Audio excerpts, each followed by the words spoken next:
despite the shit behaviour of their social media admin, it actually is going to be heroic.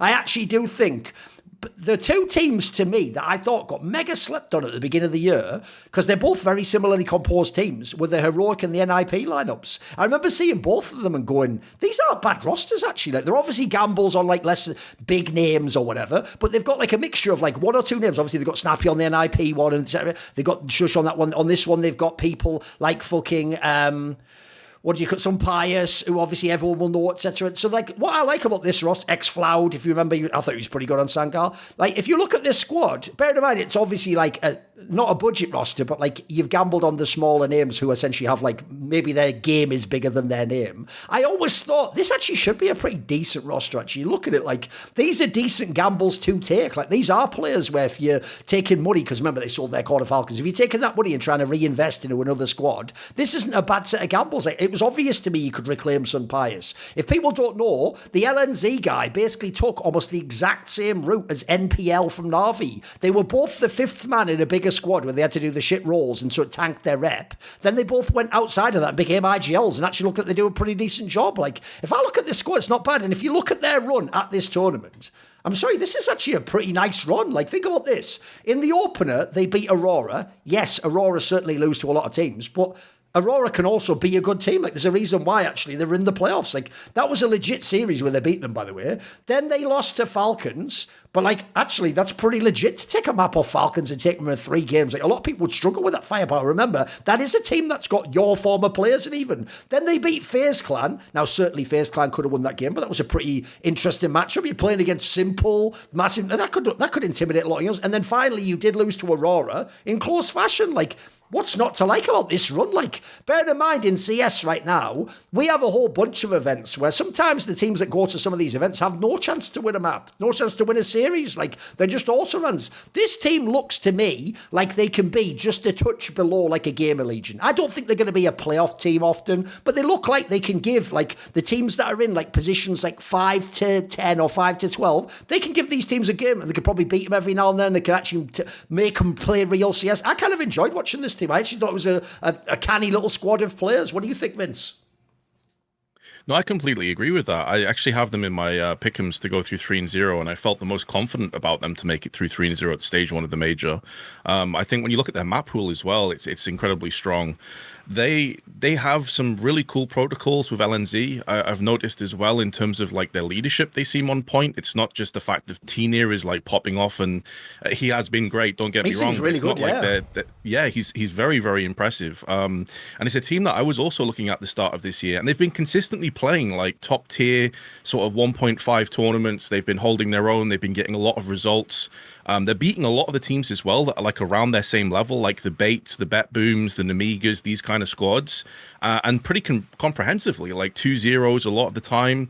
So I look at this Heroic team, and for me, this might be a step too far because it's maybe early days, but I see them in the same bracket as maybe like an Aurora. Like we can talk about Aurora maybe later on as well, but like that kind of team that's going to make playoffs but maybe not make deep runs at playoffs, that's kind of how I see Heroic at this point, especially if they consistently are still churning out these results. Because I look at this squad. Sun Pius is getting on a little bit in his career. I think he had a really raw deal when it came to Falcons, especially, was massively scapegoated. But I'm thinking back to his Ents days. There was a time where Sun Pius was like touted as one of the most exciting. It was only 2 years ago. There. Yeah, he was really good. Yeah, not that long ago, right? And so now he's got a team of good IGL, good supporting cast players. Like you mentioned, you also have a player called Youngster, who I think is a really solid role player as well. And this is a team that is very exciting to me. But how many times have we said that about teams? True. And then something just falls apart? Maybe they get pillaged. I mean, I'm hearing that maybe G2 go for Sun Pius, right? Instead of Hades, maybe that just wrecks the entire team. Yes. So right now, it's like, I'm very excited about Heroic, but are they going to live up to that potential? Are they going to realize what a lot of us are seeing right now, which is like, okay, this is legit?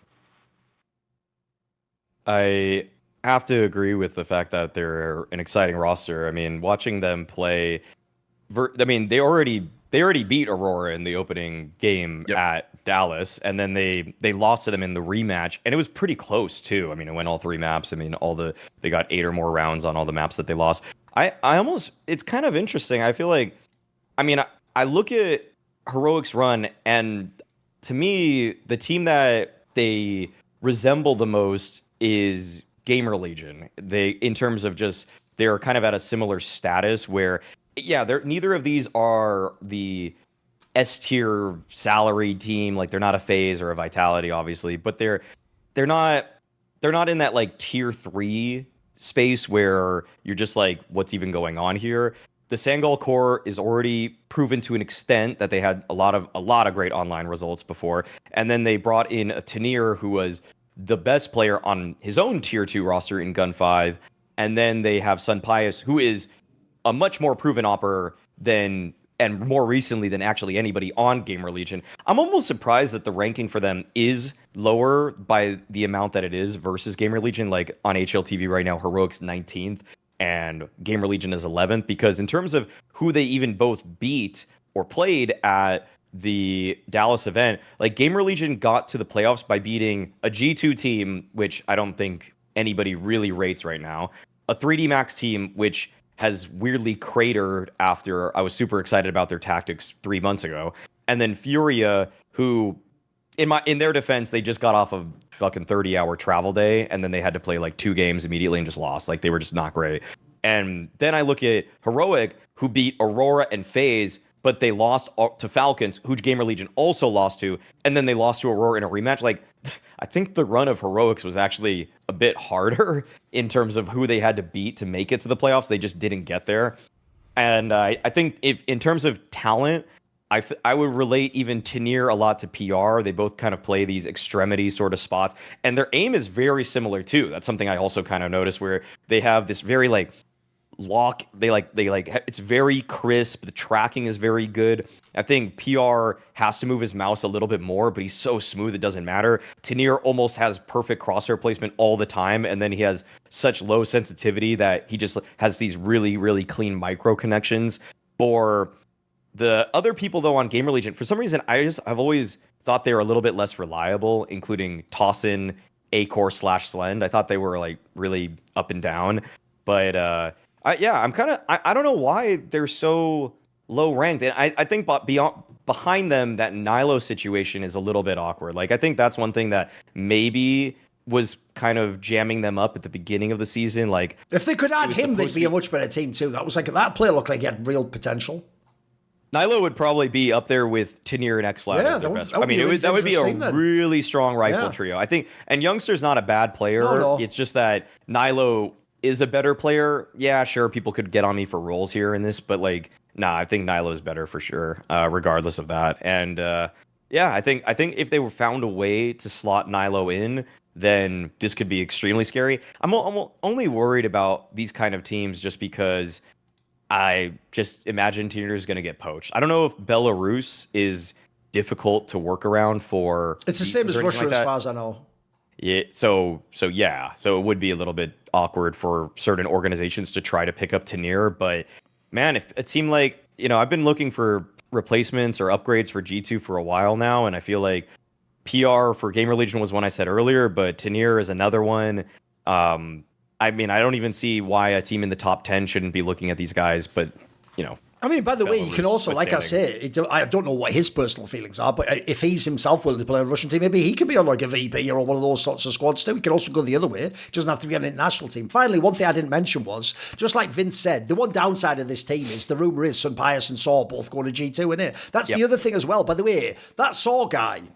You have to just tip your hat. Every roster works. Yeah. Every single roster just works. Like, you can give him any players. And so like, this is another guy up there with Ash, where it's like, put it this way, if he really does get the G2 offer, congrats, you deserve it, mate. You're the sort of person who should be in a giant org like that has all the money and, can build a team that can win the major league. You've proven it at all levels at this point in time. It's very impressive. Especially if you remember, Maui, this guy was just like the no-name IGL of that fucking Havu team 1 billion years ago at that flashpoint. That at the time, it was like a bomber, they were even third. It's like, fuck, if this team's third, does this league just totally suck? Spoiler, it did, but it's all good. But it turned out, actually, that guy was like, he had something to it. If you don't know, even back then, Havu actually had like real strats, mate. I mean, he was like one of those super low-fagger hounded types, but you could see there was something there, but I didn't expect it to like, he'd be one of the like fucking like coaches that would change the face of the landscape. And so, yeah, he's killed it. I think he's done a great job. And by the way, you never really know. you really never know like which tier 2 coach is actually going to end up being, or like tier 2 IGL that turns coach is going to actually just be such a massive difference maker. But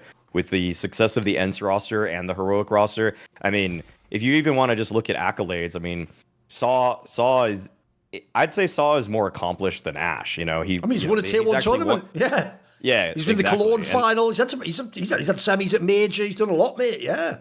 Yeah. I mean, but they're both great. They're both honestly great coaches for getting more out of what they have. And notice every single one of those results, he built those rosters up. He didn't get a roster that was awesome.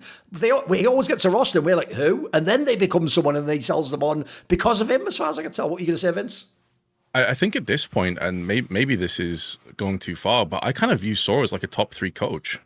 I think when you look at the talent that he's had, the sides that he's basically built up from the ground floor, the sort of turbulence with the trio of Heroic going across the Falcons and him building it back up from scratch. And I think it's a really good comparison that Maui made between Heroic and Gamer Legion in multiple facets, not just the team, but the coach, like you said, the fact that they're always going to be a team that's going to get poached for talent, and then they're going to be relatively cheap compared to the alternatives that are at the tier 1 bracket already. And that for me is the biggest concern. It's like if they lose Saw, if they lose Sunpius, then I think this Heroic team has been gutted. And whereas before they could bounce back because of Saw's coaching, who's the replacement going to be? Are they at that same level where they can bring in that next player that's going to be able to shine, or maybe next 2 players if Tania also gets poached, which I think is a very distinct possibility as well. That's my concern with this Heroic squad. But right now, as your good point stands, Thorin, I'm 100% agreement with you, man. Like, Heroic look like a really solid team that has like kind of exploded into this scene in the last sort of 5 or 6 months. And now going into the major, I wouldn't be surprised if not just they make stage 1 easily into stage 2.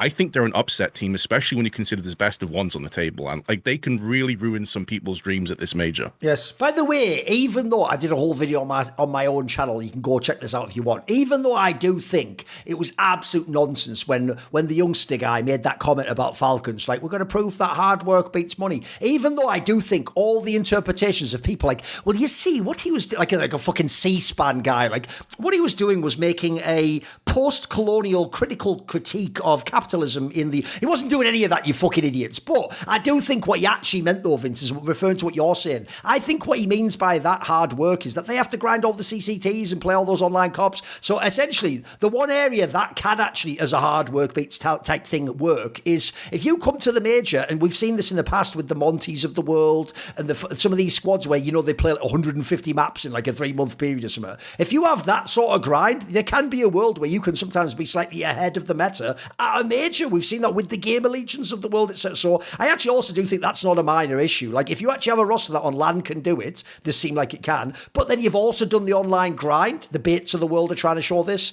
sometimes that can give you like a tiny step up in a way you wouldn't expect, actually. I've seen that happen before. See more cool, funny, interesting clips based on topics from my content? Well, subscribe to this channel then, or, you know, be a pleb and don't.